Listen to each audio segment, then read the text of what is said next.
Welcome back to another episode of Thanks for the Consult. As always, I'm Fior. We have Aaron with us. There you go. And today's guest is Ed Carlino. How you doing, buddy? Good. Good morning, gentlemen. How are you? Oh, living the dream. Living the dream. It's been a while since I've seen you, man. It's good to see you. You too, brother. You enjoying retirement? You want the truth? We'll do a truth and a lie. We'll pick which one we like. All right. It's the greatest thing ever, man. Love it. Actually, I am busier now than I was when I was working 60 hours a week. So we'll leave it at that. Isn't it funny how that happens? Amazing. Same thing happened to my dad when he retired. Except he now does it on a different continent, so I can't. I know, right? Like, what? Let me see if I remember, because I don't remember nothing. Somewhere in Africa, right? Yep. And that narrowed it down, right? It Somalia does. or something? Tanzania. Yeah. One of those places that has pirates, so whatever. Yeah, well, I mean, they're pretty good. They have the pirate issue under control. As far as I know, I've not seen it. Well, the military needs target practice, so we'll go there. Anyways, so Ed, you're a paramedic. You've retired from the city. You've been a firefighter, fire chief. You've kind of done it all. What am I missing? I feel like I might be missing something. I've done none of that. You have the wrong guy. Okay, well, I will just pretend, for the sake of the podcast. No, that's all pretty accurate, I would say. Yeah. Aaron, just so you're aware, at some point, I can almost guarantee Ed is going to call me by something that isn't my name. It's going to take you off guard. It's your name and my phone and everything. Is this like a game where I have to guess? Like I have to wait for him to do it and go, "Oh, that's it." I can tell the story if you would like. I would love it. Go for it. So when I first met the honorable gentleman here, I was I don't know, some kind of chief at Berkeley Hills, and this guy wanders in, and he looked like he would fit in with us, and but his name, there was some, even though I'm a paisan, I don't look like it, but there was something about his name, this Fior, like I wanted to call him Fiore's, which I don't know if you know is like an excellent pizza shop in Pittsburgh. Yeah. But they're no more, actually. Actually, I can't even take credit for the nickname. It was Steve Miner. Was it? That guy, Joey Bag of Donuts. And one time he called on the phone. Now, this was when I believe you were already in Hampton. I talk with my hands, so you have to deal with it. I do too. He called. They said, "Hey, somebody yelled over the speaker, Carlino, department phone or whatever." I go up and answer it, and he's going, "This is Fior." And I'm like, "Oh, and I'm like, he said, Joey Bags, what's up, brother?" Like he was so, I didn't even know his real name because we called him Joey Bags so much. So in fairness, my brother, you're Fior Londino, Joey Bag of Donuts in my phone. So that's amazing. Why Joey Bag of Donuts? It fits. Look at him. It fits. With all due respect.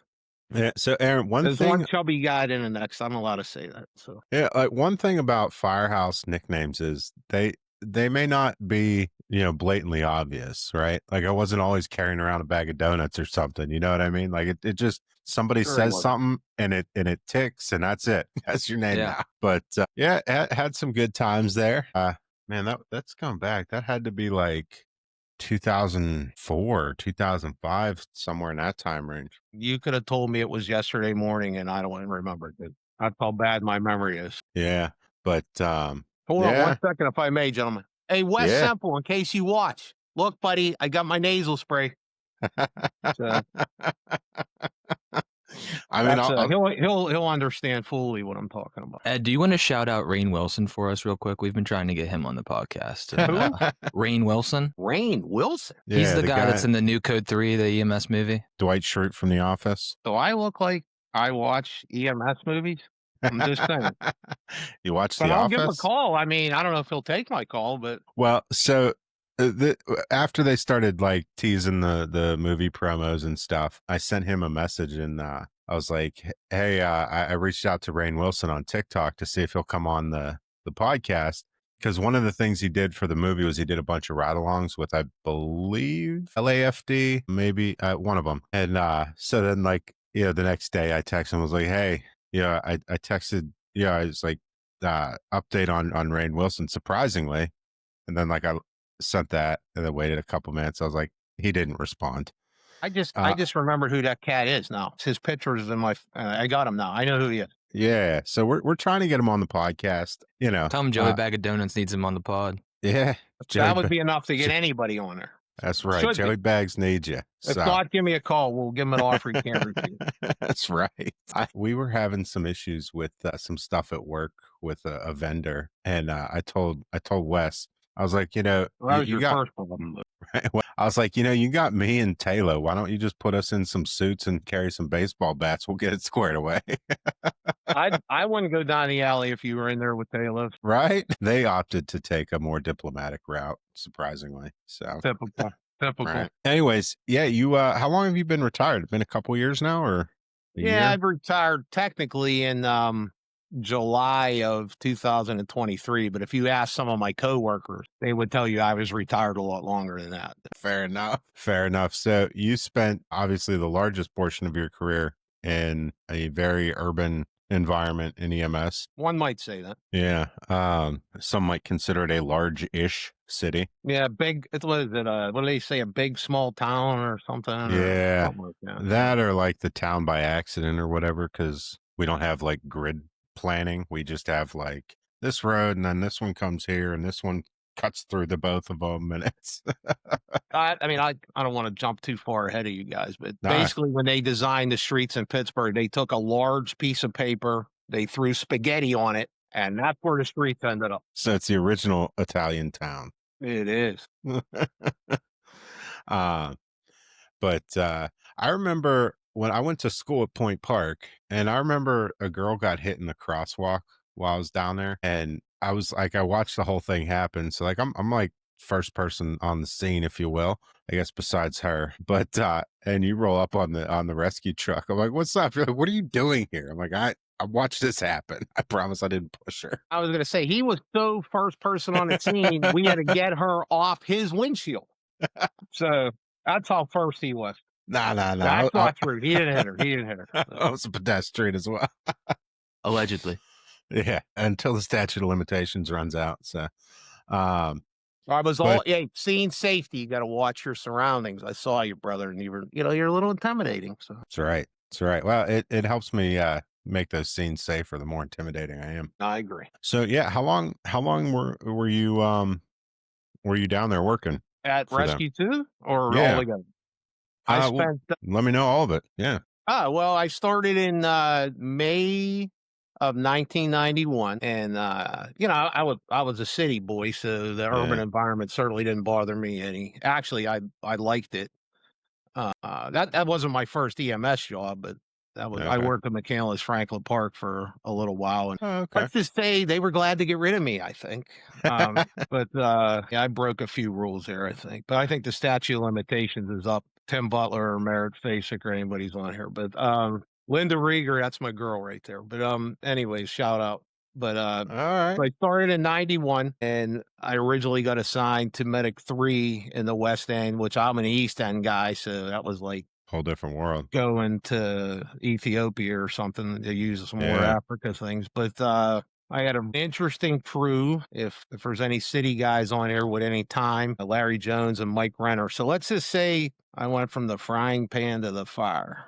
And but it was a good learning. I learned how to eat Chinese food there from Larry. That was and then I bid to Medic 6 in the East End, also Bloomfield, Morningside, Stanton Heights, part of the Strip, kind of East Liberty, that kind of gig. I spent 9 years there. Yeah, I mean, I don't want to go too far. I don't know how much you want me to gab here. Whatever you want to tell us, man. Then I and this is the honest truth. I don't get serious too often, but I grew up in Lawrenceville. So I actually kind of got tired of pronouncing people I know dead. Yeah. I mean, that's the honest truth, without getting into the violin too much, and I said, I need a change of pace. So I went to the north side. I went to Medic 10, which was, a completely different experience and good, pretty good. Yeah. And then right after 9/11, they increased the staffing on the rescues to add another person to each line, shift, tour, whatever you want to call it.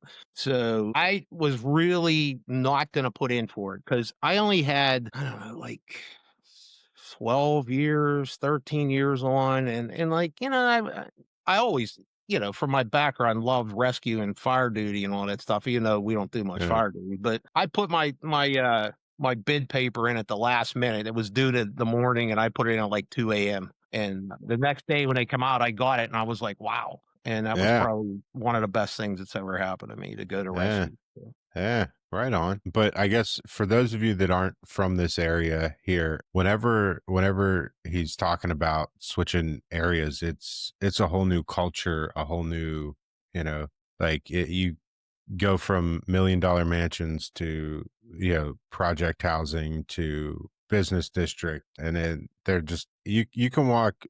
Pittsburgh's one of those cities where you can walk 10 feet and the entire landscape of the culture and everything just changes, and it this intersection here, it doesn't cross, and it's the weirdest thing ever, you know what I mean? But so it's pretty cool. So you have the opportunity to work in several different types of environments all in one agency. well, yeah, I mean, when you get the rescue, there's only two of them. Yeah. So, you cover a lot of ground, and for folks that aren't from Pittsburgh, the topography here is interesting to say the least. You might have a street that looks like this on a map, Yeah. like it connects, but this is 300 feet in the air, and this is a dead end. Yeah, It's a difficult city to navigate. How absolutely. did you do that, like, back in the day before GPS, like, with just, like, actual maps?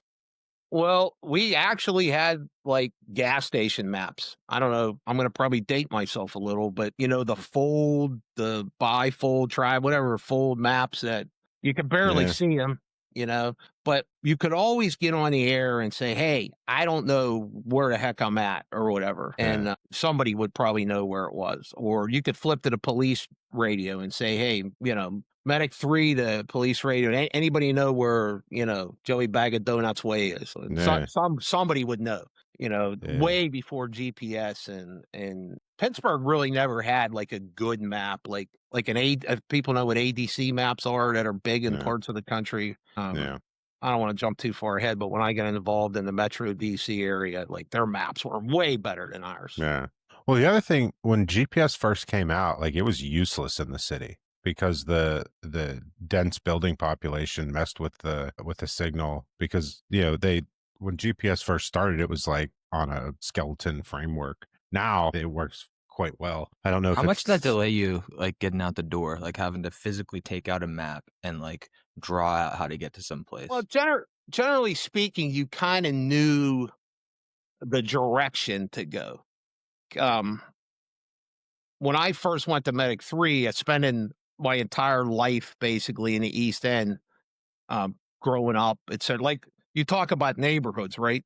yeah, So I grew up in Lawrenceville, right? Lawrenceville to me was 40th Street to 46th Street, Butler Street to Penn Avenue, right? Which is like a very small part of what is considered Lawrenceville. But Fiore's right, that it was that not segregated, but it was that neighborhood yeah, bound, So yeah, you kind of knew, like when I first went to the West End, like you kind of knew the direction to go, or somebody would say, hey, just head, up Steuben Street or out Chartiers Avenue or something like that. And you would kind yeah, of, after that, you'd work your way in. Now, and a lot of the fire department obviously has smaller still districts.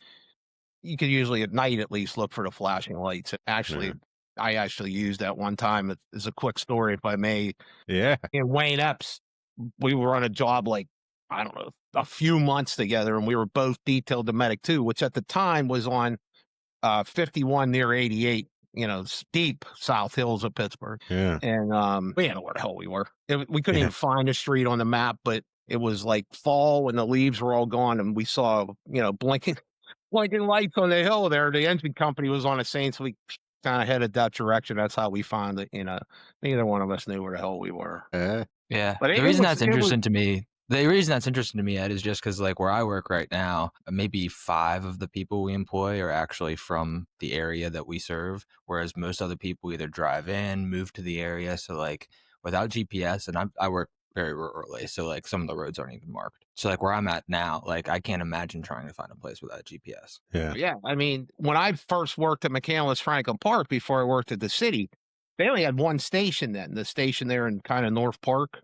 yeah, And we were going to like way out in Marshall, like almost to Beaver County. And I'm like, we're driving for 25 minutes and we're not on it. I'm like, where are we going to China or something? Like it Yeah. just, so yeah, you're right. A rural environment would probably be a lot more difficult. So I know, Aaron, when I started in like a suburban kind of neighboring agency to McCandless in Hampton, and we had a map book. So I don't know who made it. It was before my time, but basically you're going to, Main Street, 123 Main Street. You pull out the book, find Main Street. It's just say from the station, turn left. Next road you get to is going to be, whatever street, make a right.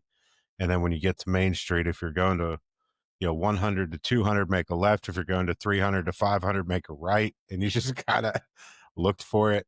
Yeah, but that only worked if you were coming from the station, right? Exactly. So you had to find a waypoint on there. If you weren't like, okay, I know where this street is, I can get to that, and we'll go from Are the there. dispatchers better at communicating how to get places? Because I know now when I try to do that, I'm God, like, no. do you guys know where we are? I mean, there's some really good dispatchers at Allegheny County, and there's ones that it's like any other job. They're just there, like Yeah. and I dispatched for a short period of time for the city of Pittsburgh. And I will tell you that it is absolutely the worst job in public safety because you can't win. You get crap from the people calling on the phone. You get crap from your bosses. You get crap from the people in the street. I actually think anybody who works the street, whether you're a firefighter, paramedic, police officer, whatever, you should have to go spend at least a week on the other end of that and see what those folks are going through because they absolutely don't get enough credit and they can make or break an incident. No doubt in my mind. It's the referee of EMS. Yeah. I think of all the public whole thing. safety. Yeah. When I was a fire chief, I had some big fires, man, and I got lucky to have some really good dispatchers. They do not get enough credit. Yeah, they do a good job holding things together. But you can absolutely tell the difference between like somebody who's like a good dispatcher, loves doing what they're doing, and then the guy that's just there to collect a paycheck. Especially on those bigger, more confusing incidents. But yeah, absolutely. I can tell you though, we're lucky. I'm primarily up in Butler County, and we have some pretty good dispatchers up there. I had a call where I'm like, I none of these houses are marked. Like, can you give me anything? And they're like, yeah, there's going to be 3 rocks piled up at the bottom of the driveway. That's the one you want. I'm like, okay, whatever. So I'm like, holy shit, there's 3 rocks piled up at the bottom of this driveway. I'm just going to go up here, and I was at the right spot. Yeah, man. That's what you need, though, right? Like I'm going to date myself a little here because I'm old. But there was a gentleman that worked for the city of Pittsburgh as primarily a fire alarm dispatcher back in the day. His name was Jim Hazlett. I don't know if you know Jimmy. Okay. But they called him Streets. Okay, this dude knew if he said go down the street, like Fuhrer would say, make a right turn at the red awning, you would run right into it, man. And I remember when I first got a scanner and would listen to him, I'm like, holy cow, this guy is awesome. And that dude knew he used to get out. They actually did a newspaper article on him back in the 80s. Were you guys even born? I was. Okay. And 99. you're killing me, Smalls. Honestly, But Ed, anyways, I think your career started before Aaron's life started. right. But like he knew he would get out and walk the streets and just knew everything. And I kind of had some connections with the FDNY back in the day, and they had like Warren Fuchs and guys like that. I don't know if you guys watch the Getting Salty podcast. Shout out, fellas. Yeah, I've Lou watched and it. Yeah, Kevin, but yeah. and company. But those guys, they had Warren on. They knew where everything was. Some Chicago guys too. If you listen to old Chicago stuff, incredible how fast they processed the call. Like they knew where every company was. They knew where every ambulance was. They knew where every street was. They knew if a company was going back to quarters from a certain place and that they're going to be at the intersection or, given traffic patterns, they would be close to there and they would redirect. These guys were amazing back. And Pittsburgh had some folks that were really good. Like if I could get down the list, Mike Jaworski and just keep on going to guys that were like really good. Yeah, I think that came from necessity too. Like they didn't have the technology. They didn't have the trucks pinpointed on GPS, and they had a book. I don't know. A notice came up because, like I said before, the computer I tried using was made during the Watergate hearings. So, no worries. The Watergate. You even know what that is? Niche Watergate. I do. That's a Yeah, niche okay. Watergate reference on a Hey, Friday bro, I'd morning. love to be young again. Trust me. I don't know. I feel like I just have more creative ways to get myself in trouble. Well, you got to keep You the know. knowledge too, you know. But anyway, Okay. But what I was saying is like they didn't have any of the technology that they have now that like even if you think about it, like when I first started driving, you didn't have GPS. Like I would literally print directions off a computer at the library to drive to Florida. And yeah, like you just, but now I mean I put my GPS in the car and turn it on when I'm going somewhere I've gone 1,000 times, mainly to see traffic patterns and whatnot. But sure. Uh, I think people become a little too dependent on it. I, oh, you're gonna get me on a tangent here, man. Like I was fortunate enough that my dad taught me very young how to read a map. I started driving when I was 10, not on the streets, obviously, but like, For legal he would make purposes. when we would go places, he would make me read the map and all this stuff. And I have four daughters. They're all grown now, but that should explain a lot about my mental capacity now. But I you I have know, one that's not full grown. I I named get it. my daughter Carly one time we were going to the beach. I actually told her, "Well, we're not going unless you show me on this map how to get there." So she probably still hates me to this day. Did you How make it to committed to the that were beach? you? Were you willing to like drive out of the way if she told you the wrong? No, but I'm dumb. I'm not stupid. But she actually did a good job. That would have been some funny commitment if you were just like, I'll go to a completely different state. Like, Right, Yeah. right. I mean, you know what? That would have been cool. We'd have ended up in Yeah. like Detroit. Well, there's the Yeah. beach. Have fun. Yeah. Yeah. Uh, Try not to get tetanus. all right. don't Um, drink any of the water. yeah. I could say I think honestly Aaron would be that committed to the bit where he would be like, "All right, well, this is the way we're going." I like it. It's good to be committed. Probably should be committed, some of us, but Well, yeah. They got rid of all the I guess most of the state-run hospitals for that. So kind of feel nowhere like to I'm at put the all of bar or us. something, I don't even drink anymore, but I kind of feel like I'm Yeah. there, Yeah. Yeah. I mean, that's kind of the I guess the vibe we're going for is just hanging out and having some fun. Worked for me. But yeah. So when you were at the city, it sounds like the rescue was your favorite assignment. Is that fair to say? Not only was it my favorite, I probably wouldn't have been able to do 32 years if it wasn't for that. And I can qualify that a little. But listen, Pittsburgh EMS is some folks that aren't familiar with it don't know. At least when I had some of the most phenomenal people you will ever meet in this business working there. I mean, dedicated, caring, goofs. We had a lot of fun. But I mean, if something happened to me or my family, absolutely, I would have wanted Pittsburgh EMS to take care of them. I mean, we had just some top shelf folks, and then they hired me, and it went down a little bit. You know, Yeah, I hear you. like, they get a bad rap by people that don't know any better. Yeah. Like you have good and bad everywhere, and there's some great agencies Yeah. outside of the city too. There is, but I mean, I worked with some top shelf people. There's no doubt about it, but it's just so busy, and it beats the living crap out of your body. Not to mention the mental aspect, which that's a whole different subject, but that you just I don't know how some folks do it. And the Yeah. nice thing about the rescue was, generally speaking, even though most years I was at rescue too, we were still doing 3,200, 3,500 runs, which is a lot for a rescue Yeah. unit, Yeah, a heavy that's rescue squad. A lot of it was just drive down the street, turn around, drive down the street, turn around. But the bad part about it was when something was going wrong, everybody was looking to you to fix their yeah. problem. And Yeah. you were there were who are you going to turn to? Who am I going to call? Yeah. Ghostbusters or whatever? Like, Right. you got to figure it out, and I was fortunate enough to Yeah. work with some really good folks. Yeah. But it did give me some Yeah. longevity, although I did end up wearing my body out. But Yeah. all right. Part of the life, I It guess. is, but we need to get better at taking care of ourselves. Like a lot of times, especially when I was younger and working on a medic unit, you would have situations where you really should have called for help, and it was like a pride thing. Now we're going to get this.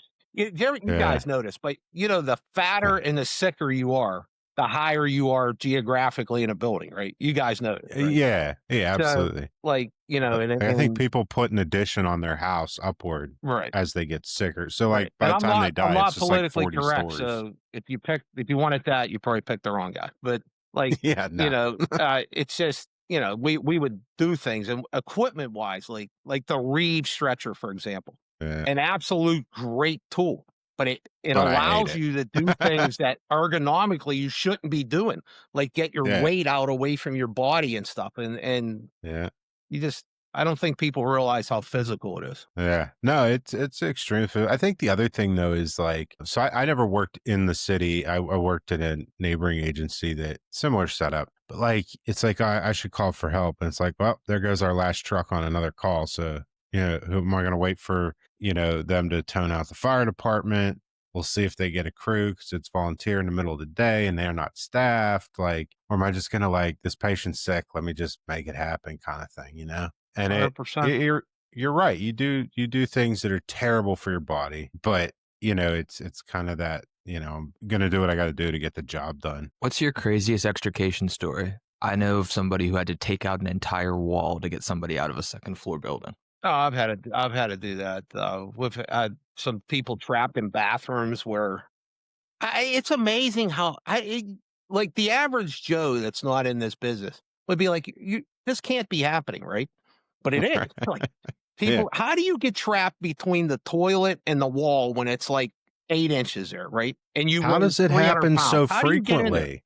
Yeah. And I had to use airbags.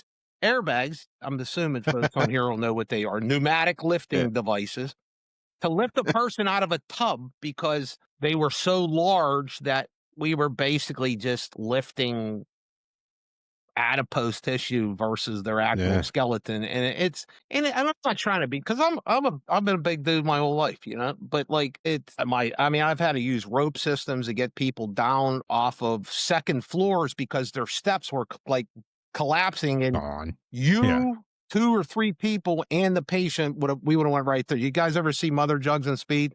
Yeah. When the guy, come on, bro, that's like Oh, a man. classic EMS thing. You want to watch an EMS thing worth watching? Yeah. That's it. I think we've decided we have to have a movie night and show Aaron some classics Absolutely. And there's You know, that. bringing out the dead. where the guy Yeah. goes through the steps. I still to this day will bring it up on YouTube, and my wife's like, what are you laughing at, idiot? I'm like, don't worry about it. You ain't gonna get it. But Yeah. but I mean, honestly, the list. I mean, I'm not saying I've seen everything because that's like a really scary thing to say.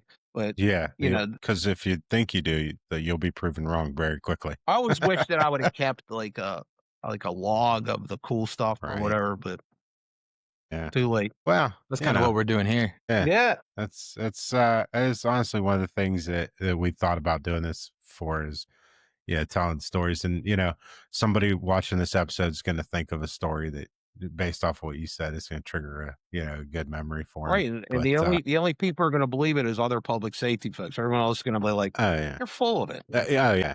It's amazing. Like my wife's a nurse and some of the stuff I tell her, she's like, there's no way. I'm like, I don't know what to tell you. That's real life. You know what I mean? That is every day Right? for us. It's like a lot of this stuff, like you couldn't make it up. Like it's so absurd, but it's like, yeah, Nice I mean, not nice, but the interesting thing about Pittsburgh EMS is, and when I tell folks from other parts of the country this, they, 1, tell me I'm full of it, and 2, they're like, "That can't be true. Like, how do you do that?" Is our staffing on a rescue for a relatively large city is 2 most days, and on a good day, maybe 3. yeah, So like, and yeah. we do this, performed evolutions that folks in other big cities did have 20 people doing it. We're doing with 2 or 3 people.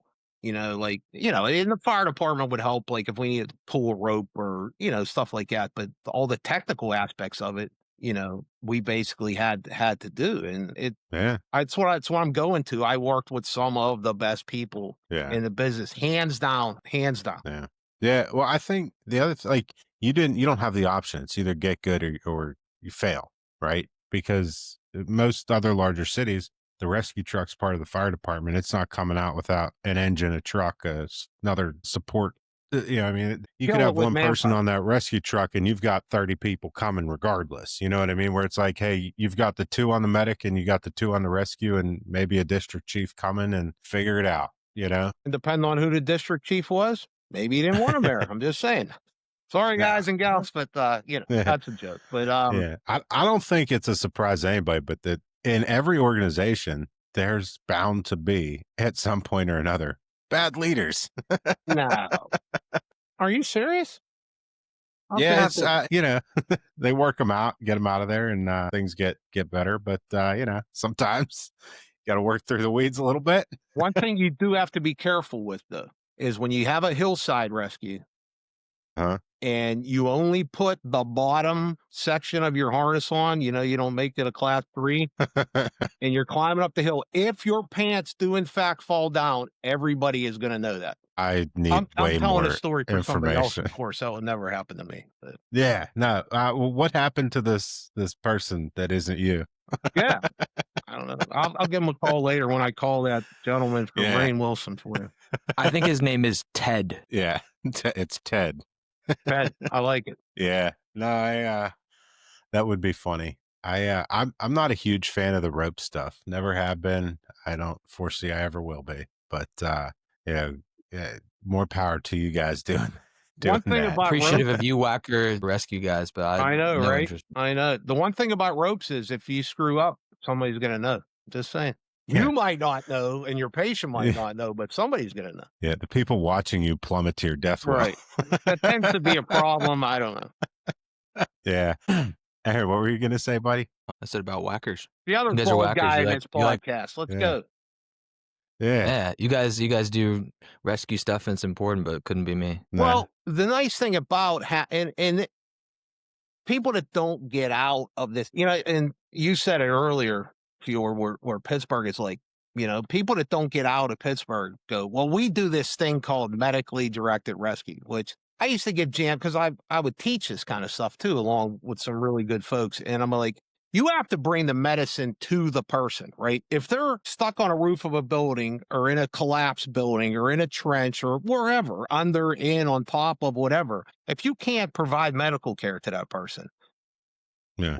really, It's a recovery. you're just kind of like a well-dressed bystander, right? You have to be able to do that care, because if not, you just get breaking out of sweat to rescue a corpse. I mean, it's kind of a waste of time. So, in a lot of places around, they do it. Like I know the FDNY now has the the rescue medic program, and you got to bring care to the person. And Pittsburgh, I think, was probably at the leading edge of that kind of thing, and the surrounding area. I know Ross Westview does a nice job with that, and Yeah. Baldwin and a few other outfits. Yeah. Well, I think, you have a unique perspective because you're very ingrained in the EMS culture, very ingrained in the volunteer fire culture.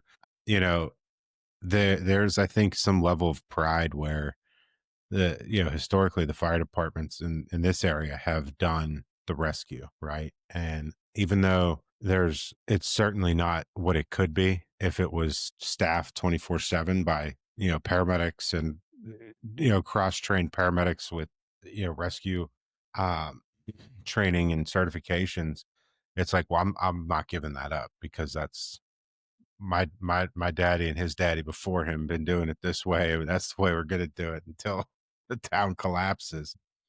Which honestly is a bigger. It's a problem, I think, more than just in this area. But people are so afraid to lose this idea that they have, that they're unwilling to fully work with each other. I mean, if you look at it from your firehouse, you could throw a rock and hit probably 14 fire engines. You know what I mean? How many of them are going to get out the door? Well, you're really treading on some dangerous territory here, my friend. You want to keep the No, I know. podcast on the air.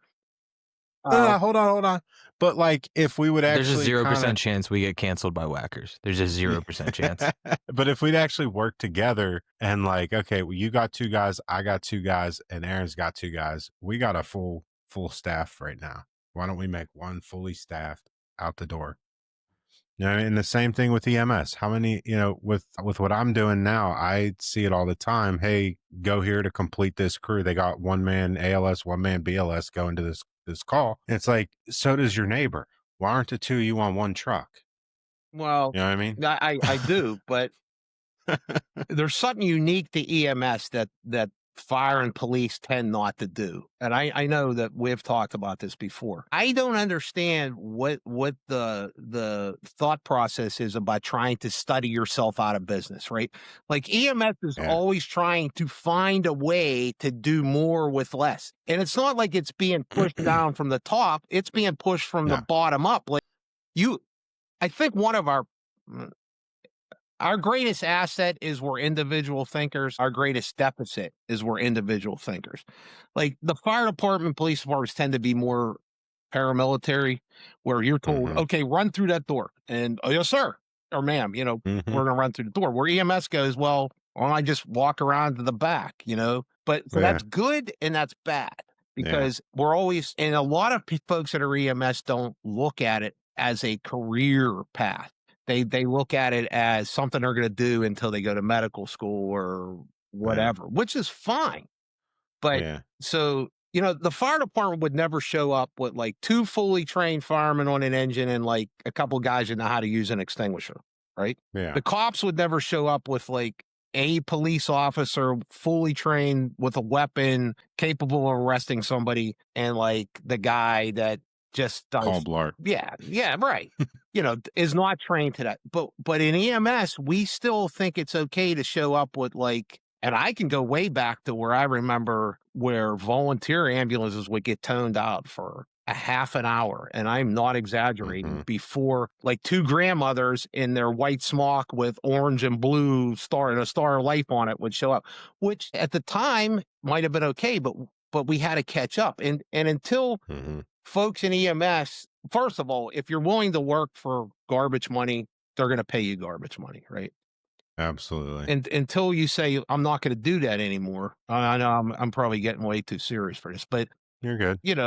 we're always going to have these issues. Like Yeah. every EMS call should have a paramedic on it, and I'm not saying anything about EMTs because if you look at technically our title, it's EMTP, right? But Well, not since 2016, well, but yeah. whatever. You know what I'm saying. Right, you're right. I But do. I but do. the I do. point becomes Yeah. everybody who calls 911 should get that level of care. If you're not needed, you're there. And my favorite thing, I could have had my cap on it said rescue 2 just in case, right? You're there if needed. And the fire department is good at promoting themselves. Well, people are afraid of burning to death, right?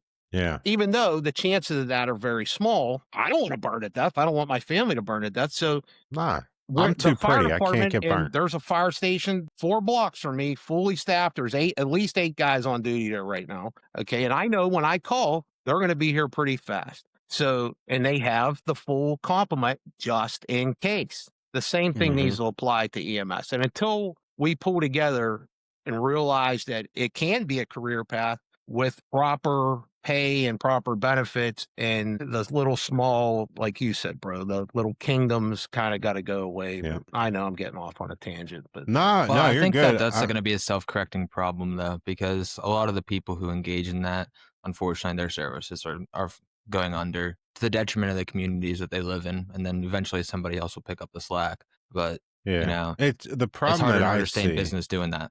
is it's not correcting fast enough, right? Because like you look at these services that are they hold on by putting one EMT on for 24-hour shift for years, and then they eventually collapse, and then somebody else is going to run in and grab that area because we can bill it, but they're not going to increase their staffing, they're not going to increase the trucks on the road, like I so don't think then there's enough responsibility given to the regions. Not to interrupt you, dude, but like they do not, especially like out the here, they regional will not council. go. Yes, they will not go in and shut people down for not doing things that they're supposed to do. I know services out here that have failed on many different fronts to meet licensure requirements. Like for their what is it, every 3 or 4 years you have to get your license renewal as a service. Like and they'll just go, up, just fix it. Yeah. No, you So need to care and you need to enforce these rules. well, yeah, but that goes back to like, is having bad EMS better than having no EMS? And it's like, which is worse? I mean, having no EMS fixes the problem very quickly because people are gonna be like, shit, we need EMS, it needs to be good. Or, if you have bad EMS, people complain about it, but it's like, you still have EMS. I don't know why you're complaining. And then, unfortunately, no EMS will get fixed faster and better, but that also means somebody important has to die, because that's what really kicks things into motion.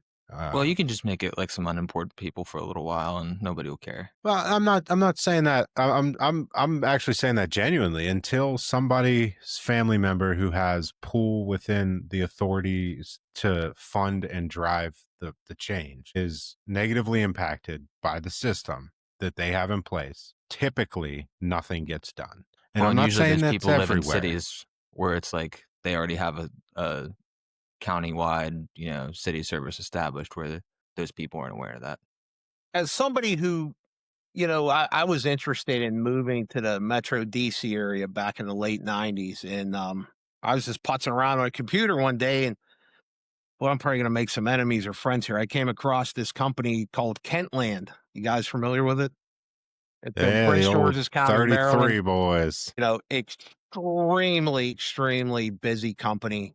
Probably, and I will tell you, some of the best firemen I have ever came across in my life. I just started going down there and putzing around. I got interested in becoming a member. I became a member at a company in the south side of Prince George's County called Morningside. It's company 27. They had a rescue, and some of absolutely the most phenomenal folks in this business I've ever met. I mean, I ended up not moving there for personal reasons, but I got the jobs in the area around there, Montgomery County and Anne Arundel. But just phenomenal, busy, but getting to your point about countywide system, you got to be careful what you ask for, because now there's a huge problem in certain places where now you've given up that local control to the bigger entities, and now they can just basically do what they want to you. So, it's kind of you're right. There needs to be a bigger oversight, but the funding needs to be tax-based, 100%. Enough of this fish fries and all this nonsense. Like,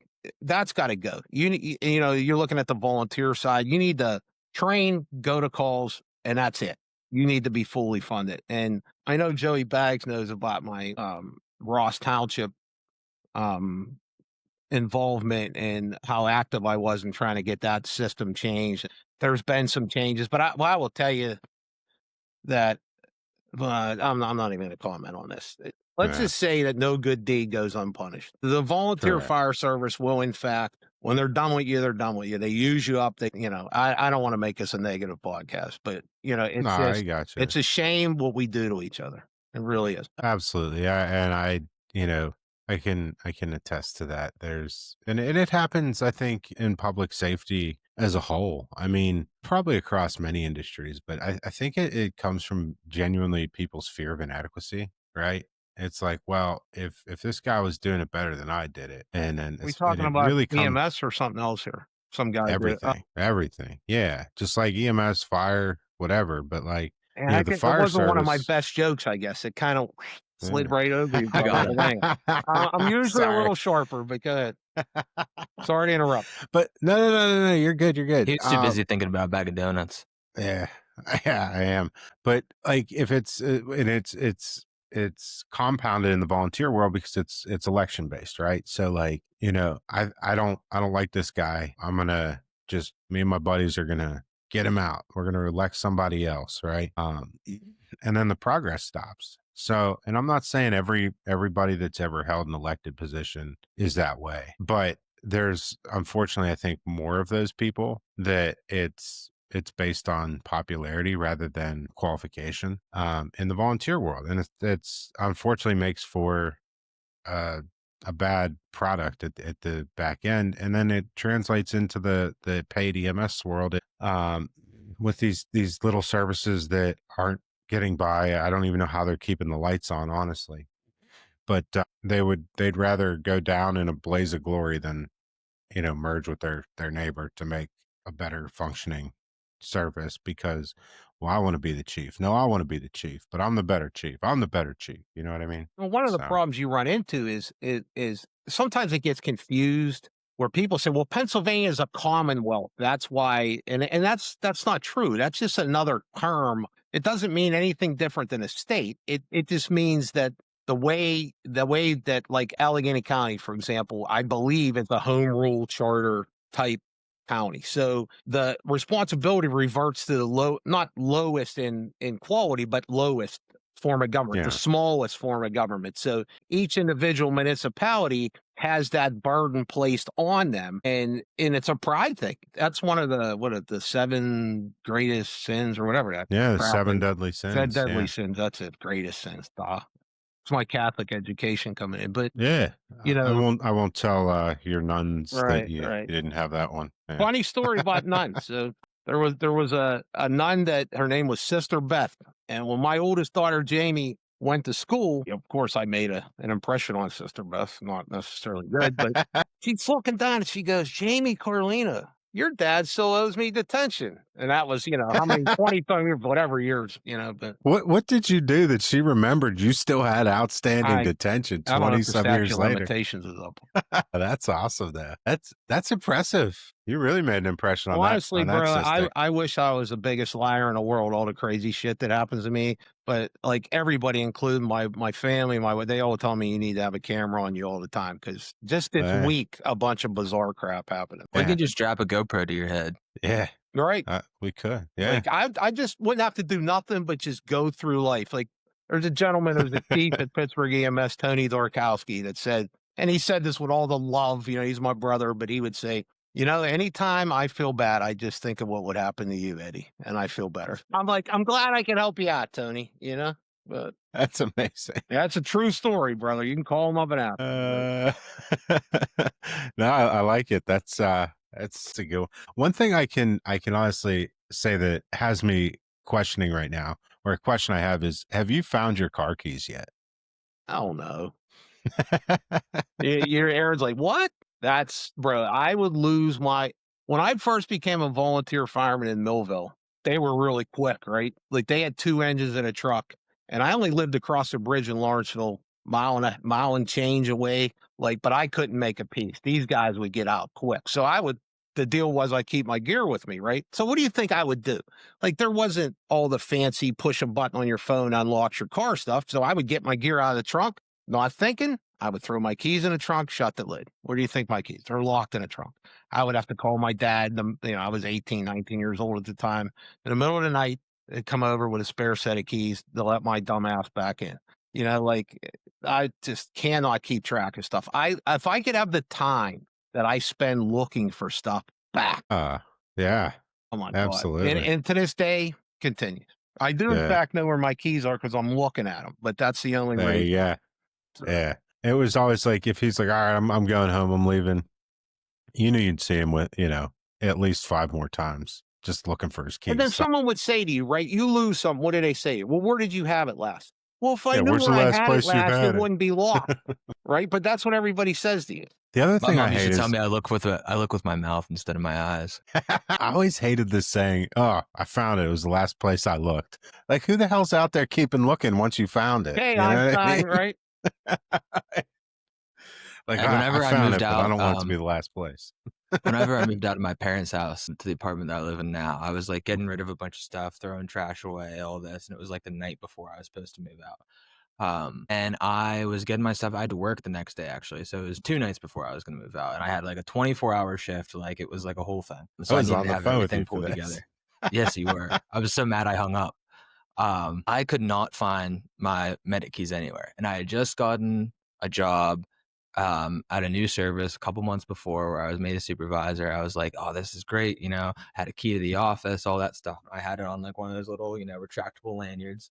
I could not find these keys anywhere. I had thrown them out. I had to root through all the trash that I had garbage bags of stuff that I was like, just get rid of it. I'll get new stuff whenever I move it. I had garbage bags full of stuff, and I had to root through all of it to find this tiny set of keys in a trash bag. So I empathize with you, man. It was awful. Hey, let me ask you a question, Aaron. Where'd you leave him last, or where did you see him last, right? But a buddy of mine, If Dior was on the phone with me, he was trying to give me ideas. He's like, "Oh, did you look here?" Yes, I looked there. Right. I was so mad. Meanwhile, they sit on a chair or whatever and watch you walk around. I used to do that with my glasses. If I had sunglasses on, I'd be trying to leave at shift change. And Danny Capitola with Rescue 2 guy would do this to me all the time. Be like, hey, Dan, have you seen my sunglasses anywhere? Be like, nope. Meanwhile, they're right on top of my head, man. Dude, I've been on the phone with somebody. Like walking around the house, like we're trying to get ready to go. My wife's like, "What are you looking for?" I was like, "I'm looking for my phone." Right. She's like, you're holding it, dumbass." I'm like, all right, fair. We can go now. I did that with a pair of shoes one time, and my kids are like, "Dad, they're on your feet," Yeah. and I'm just like, "Oh my god, seriously, bro?" You know? Yeah. I have to have like stuff has to be in like a space that makes sense to me. Um, or it's gone forever. Like I'll text my wife like, "Hey, where's my car keys?" You know what I mean? She's like, "Oh, I put them on the new key rack that is in this room." I'm like, That's not where I keep my keys." So I walked by that 50 times today and didn't know they existed. You know what I mean? Because it's not. Right? Well, that and like I lose enough stuff, and my wife Shelly, I love her to death, and I would be a complete disaster without her more than I am. But she doesn't like where I put, so she puts it, and then I don't know where the hell I don't know where it's at to start with. So Yeah. it's like a big just circle of suck, you know? Yeah. I like when So it's like, items well, are just teleporting. doesn't it make more sense this way? I'm like, maybe to you, but not to me. Because I don't know where any of this shit is now. Right. Nightmare, bro. It's a But nightmare. yeah, it's I don't know. I think it's everybody that's been in public safety long enough develops some type of neurodivergence, and it's No just like doubt. object permanence. Like I left it on the table and you put it on the hook, but I'm looking on the table because that's where I left it and that's where it exists in my mind. Anywhere else does not exist. Right? But Well, you know the three type of people in public safety, right? Those okay. who are on psych meds, those who should be on psych meds, or those who were on psych meds, right? I can't take credit for that one. There's a lady I used to work with, Megan, who said that. I would laugh. Oh my god, but she's so right. You know, Yeah. Oh yeah. That's there's some truth there, that's for sure. I think everybody has I mean, you have to be a little bit crazy at baseline to agree to, this schedule, the sleeps, lack of sleep, I mean, we do, 5 or 6 people's jobs for half the pay of one of them. So well, right. you got to be You're in the back of your rig, like working a trauma patient or whatever. There's you. If you're lucky, maybe another yeah. person, right? And you Uh-huh. go to the trauma center and they got 30 people doing what you just did with one or two, you know, and they're making Exactly. 3 times what you're making. Oh yeah. I always And love then they when have you roll questions in. about like how Yeah. you did it too. They're like, "Oh, why'd you do this?" I don't know because there was two of us. Right, Yeah. right, yeah. I always love with you get there with this shit show patient that you've just been fighting to keep alive. And like, why didn't you? Because there was me and one other person, and they only have one finger. So I don't know what to tell you. Like, we did the best we could. We have 57 of you. Perhaps instead of being up my ass, fix the patient. Right. like, You can like, always come Unless on. tell you're when a working with new sorry, brother, I didn't mean to interrupt you. no, you're good. Yeah, I'm over here working with Joey Single Digit instead of Instead of Joey Yeah, Bags. man. You could always tell when a new, like, rotation of residents got on a trauma team too, because they would ask you Yeah. just to app and it'd be like, here we go. It must be, Yeah. September or whatever July. when it's like, you're like or whatever they did. You're like, "Here we go with the Yeah. stupid shit." You know? Yeah. Well, like you said, well, I was over a hill at night in a car that was Yeah. upside down and on fire, but I'm sorry I didn't, start 3 IVs or whatever, you Yeah. know? Oh I mean, yeah. I had somebody ask me why I did the lateral tibia instead of like, perfectly on, the plateau of the tibia for an IO. I was like, it's flowing and it works. What are we talking about right now? Right? That's what I brought patients in where like the only place I can get a line is like right here. And like, why'd you do that? I'm like, because that's the only place I could. Well, I'm So sorry I I didn't can, have the yeah, IV team number to yeah, call, dude. And I'm you like, know? I'll pull it out if you want. You can start over.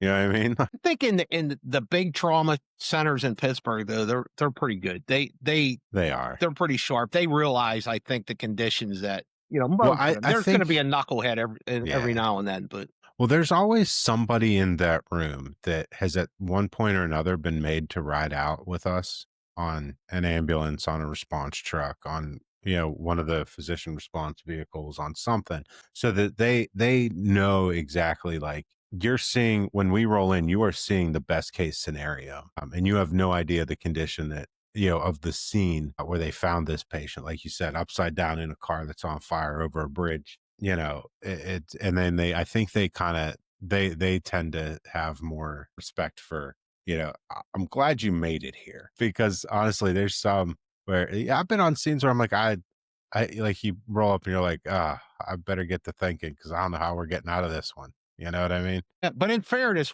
we're sometimes our own worst enemies.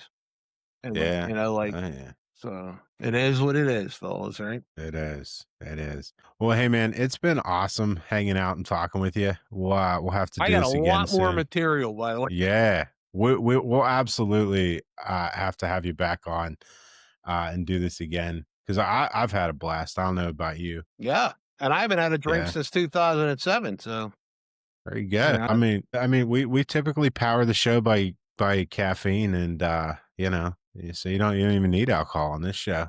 That's got no, my I monster want to here. take a moment to thank you guys for doing this kind of stuff. You know, I actually kind of thought about doing something like this, but uh, as usual, I got 10,000 things to do. But I mean it sincerely. Like I think it's an underserved population, and folks need to see what's going on and kind of have an understanding of what we do and don't do. You know, and you guys are doing a great job with that, and I appreciate the opportunity to come on and spend some time with you guys and keep up the good work. If there's anything I can do at any time, feel free to reach out.